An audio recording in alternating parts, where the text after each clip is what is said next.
आज CA inter का result आया है और बहुत ही शॉकिंग रिजल्ट, क्योंकि बोथ ग्रुप्स के अंदर 8.47 बच्चे ही पास हो पाए। यानी जिसका सीधा सीधा मतलब ये है कि 91% से ज़्यादा बच्चे जिन्होंने अपना एग्ज़ाम दिया वो क्लियर नहीं कर पाए। ये वीडियो में मैं कुछ इनसाइट्स शेयर करूंगा आपके साथ। एब्सोल्यूट अगर आप देखेंगे परसेंटेज फॉर्म में तो बोथ ग्रुप्स का सिर्फ 8.47% रहा, नो डाउट। और अगर इसको संख्या में बोलें तो मात्र 2800 बच्चे पूरे भारत में 2800 स्टूडेंट्स ही थे जिनका बोथ ग्रुप्स में सीए इंटर क्लियर हुआ। हालांकि सभी बच्चे बोथ ग्रुप्स का एग्जाम नहीं देते। बहुत से बच्चे थे जिन्होंने खाली ग्रुप 1 का एग्जाम दिया, बहुत से बच्चे थे जिन्होंने खाली ग्रुप 2 का एग्जाम दिया। और ग्रुप 1 में सबसे ज़्यादा देने वाले बच्चे थे। हालांकि प्रतिशत की बात करें तो उसमें भी 10% बच्चे पास हुए। बोथ सेकेंड ग्रुप में 16% के आसपास बच्चे पास हुए। टोटलिटी में जिन्होंने बोथ ग्रुप्स दिया उसमें से सिर्फ 2800 बच्चे पास हुए, जो मात्र 8.47% है। इसमें दो पहलू मैंने सोचा मैं अपने व्यूज आपके साथ शेयर करूं, क्योंकि बहुत सारे मेजॉरिटी स्टूडेंट हैं। आप हो सकता है सीए इंटर में हो, आपका क्लियर नहीं हुआ। सबसे पहली चीज़ तो बहुत निराशा की बात है, आपको मन में इस समय लग रहा होगा कि ये क्या हो गया। बट सबसे पहले तो आप ही से बात करना चाहूँगा कि पहली बात तो ये कि जिस एग्ज़ाम में अगर 91% बच्चे क्लियर नहीं कर पा रहे तो पहली बात आप बिल्कुल भी अकेले नहीं हो। तो अगर आपको आज निराशा हो रही है, थोड़ा सा डिसअपॉइंटमेंट फील हो रहा है, वो नेचुरल है। बट इसका लोड मत लेना अपने ऊपर ज़्यादा, क्योंकि 91% बाकी बच्चों का भी नहीं हुआ है, पहली बात। दूसरी बात, अब मैं अगर बात करूं, आप सीए फाउंडेशन के स्टूडेंट अगर हो, आपके मन में भी हो सकता है कि यार ये क्या कर रहा है आईसीए। तो एक ओवरऑल पिक्चर समझने की कोशिश करते हैं, उन्हीं चीज़ों पर ये वीडियो इसलिए बना रहा हूँ।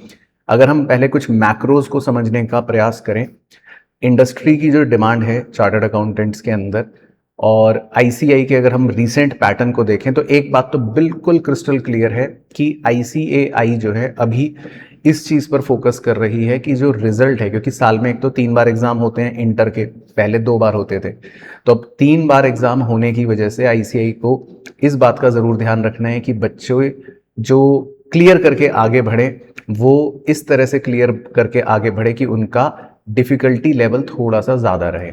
तो उसको करने के सिंपल से तरीके हैं, या तो क्वेश्चन पेपर थोड़ा ट्रिकी बनाओ, क्वेश्चन पेपर थोड़ा सा मुश्किल बनाओ जो रियलिटी पर बेस्ड हो, केस बेस्ड हो, या फिर जो पासिंग परसेंटेज है उसको थोड़ा सा टफ रखो, ताकि मान लेते हैं अगर किसी बच्चे के 40s 50s में मार्क्स आ रहे हैं एक्सपेक्टेड उसके हिसाब से, तो स्लैश डाउन होने के बाद वो 30s में पहुंच जाएगा।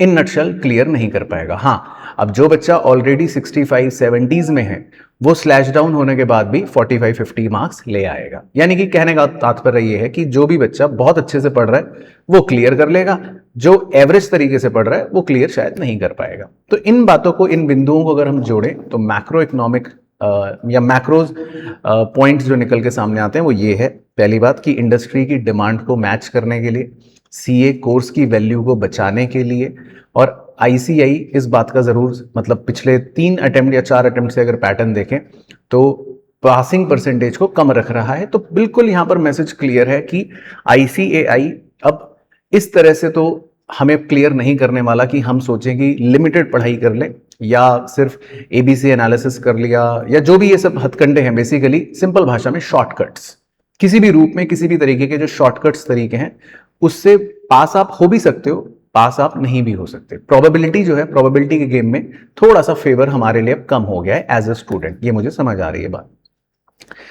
सेकेंड चीज, थोड़ा सा अगर हम अंदर घुसे, माइक्रो लेवल की बात करें कि एज ए स्टूडेंट सर हमारे लिए क्या है, तो देखो एज ए स्टूडेंट पहली बात तो ये है, कुछ बेसिक फंडे हैं मैं आपको बता देता हूँ क्या, कि हम कुछ भी नहीं कर सकते एज ए स्टूडेंट। हम बस दूर से देख सकते हैं कि अरे यार 8.4% रिजल्ट है, ये तो बहुत कम है, मेरा क्या होगा। तो पहली बात तो ये देखो कि बच्चे पास अभी भी हो रहे हैं, कुछ तो पास हुए ही हैं, और ऐसा भी नहीं है कि सारे बच्चे जो हैं जो एग्जाम दे रहे हैं वो कोई भी क्लियर नहीं कर रहा।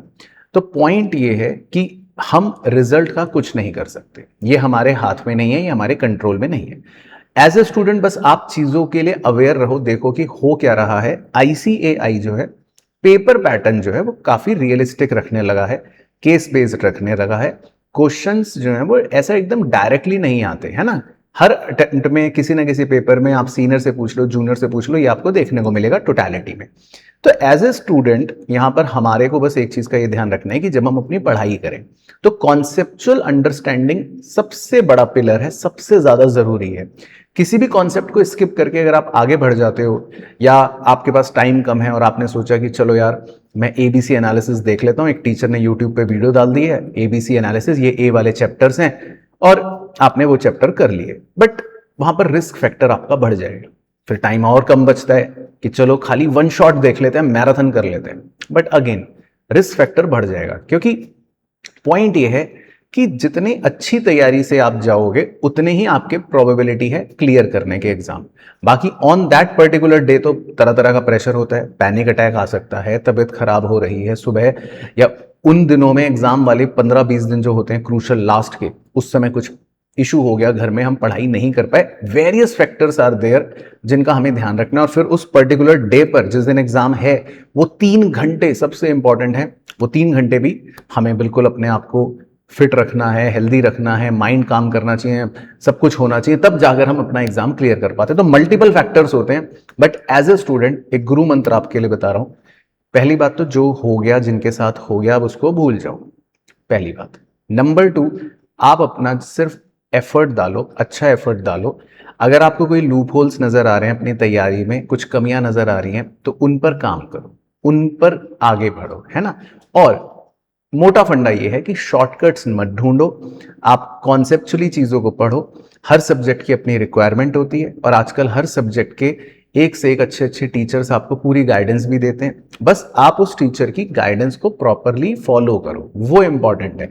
खाली गाइडेंस सुन ली, टीचर ने बातें बता दी, उससे काम नहीं चलेगा, उसको फॉलो करो, थॉरली फॉलो करो। और ये एक प्रोसेस है, जब आप 3 महीने 6 महीने अच्छी तैयारी करते हो, एक प्रोसेस को फॉलो करते हो, तब जाकर वो इतना बेस स्ट्रांग बन पाता है कि हम अपने एग्जाम को क्लियर कर पाते हैं।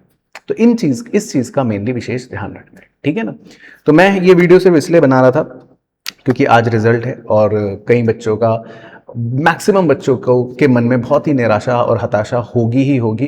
तो मैं आपसे ये कहना चाहता हूँ, स्पेशली अगर आपका एग्जाम क्लियर नहीं हुआ या आपके मन में किसी भी तरह का डर है, आपका एग्जाम आने वाला है और आपको ये रिजल्ट देखकर डर लग रहा है, तो आपसे बस ये कहना चाहता हूँ, देखो इट इज पहली बात नॉट एन एंड, ये कोई अंत नहीं है। नंबर 2, बिल्कुल भी लोड लेने की जरूरत नहीं है।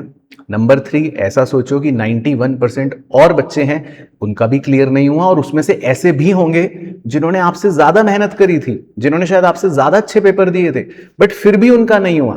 तो उस बात का थोड़ा सा अपने अंदर एक वो रखो, कॉन्फिडेंस की, ठीक है यार मैं अकेला नहीं हूं। एंड नंबर 4, वेरी इंपॉर्टेंट, अगले एग्जाम की या अपने आने वाले एग्जाम की या वट एवर जो भी आपका एग्जाम है उसके लिए तैयारी करो अच्छे से। बस अपने स्ट्रेटेजीज को रिफाइन करते रहो, उसमें कोई शॉर्टकट वाली तरीके ना ढूंढो, राइट। बाकी कोई भी चीज आपको अगर पूछनी हो, कोई फीलिंग आपको शेयर करनी हो, कोई मेरे से इनपुट्स चाहिए, तो आप नीचे कमेंट कर दो इस वीडियो के, मैं कोशिश करूंगा आपका कमेंट के अंदर रिप्लाई कर दूं, राइट। चलो, all the best, take care, ध्यान रखना।